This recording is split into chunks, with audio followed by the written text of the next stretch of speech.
দিনটা ছিল 24শে আগস্ট, যেটা ছিল আমার বার্থডে। আর বার্থডেতে যেহেতু জয় অফিস গেছিলো, মানে হাজব্যান্ড, সেহেতু ও একটা মাটন থালি অর্ডার করে দিয়েছিল। আর ও কেক হয়তো তার আগের দিনই কিনে এনেছিল, আমি দেখিনি। সামহাও রাতে ঘুম থেকে ওঠা হয়নি, ওর কাটানো হয়নি, যেহেতু আমি উঠিনি। যাই হোক, ও বাড়ি টাড়ি ফিরে আমাকে ড্রেসপত্র পাঠিয়ে কেকটা কাটালো। এবার এই নিয়ে আমার দ্বিতীয়তম বার্থডে, যেখানে আমার মা নেই, মানে মারা গিয়েছেন।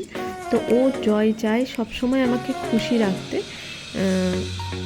কিন্তু যতটাই হোক একটু মনে তো কষ্ট থাকে। যাই হোক, আমরা কেক টেক কেটে চলে গেলাম সপ্তপদী রেস্টুরেন্ট। তোমরা এটা হয়তো নাম শুনেছো, আমার কাছে এটা আমার ফার্স্ট টাইম, কারণ আমি সপ্তপদীতে কোনো দিনই যাইনি।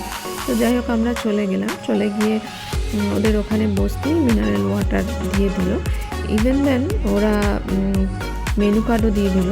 তো আমার হাজব্যান্ড 799 টাকা যে থালিটা রয়েছে মিনিমাম রেঞ্জে, সেটা অর্ডার করেছিল।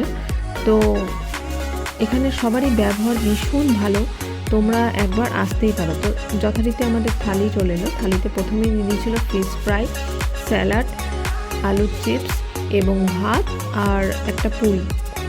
আর ছিল ছোলার ডাল, শুক্তো আর একটা ঘন্ট আর চিংড়ির মালাইকারি, আর দিয়েছিল 2 পিস খাসির মাংস, আর ডেজার্ট দিয়েছিল।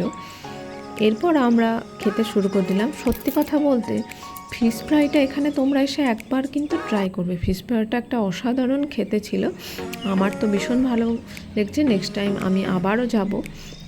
এরপর আমাদের ভাতটা শেষ হওয়ার পর আমাদেরকে আবার দিয়ে দিয়েছিল ওরা পোলাও, কারণ আমরা একসাথে নিয়ে নিই। এরপর শেষে আমাদের দেয়া হয়েছিল চাটনি, পাঁপড় আর এক ধরনের মিষ্টি। তো এটা তো ভীষণ ভালো খেতে ছিল, যাই হোক আমি মিষ্টি নামটা ভুলে গেছি। এরপর শেষে আমরা একটা কোল্ড ড্রিঙ্কস অর্ডার করেছিলাম, এটাও ছিল ভীষণ সুন্দর। এরপর লাস্টে টাটা করে মৌরি দিয়ে, এবং এই যে টিস্যু পেপার আমি হাতে নিয়ে আছি সপ্তপদী। তো এটা থেকেই আজকের মতো টাটা।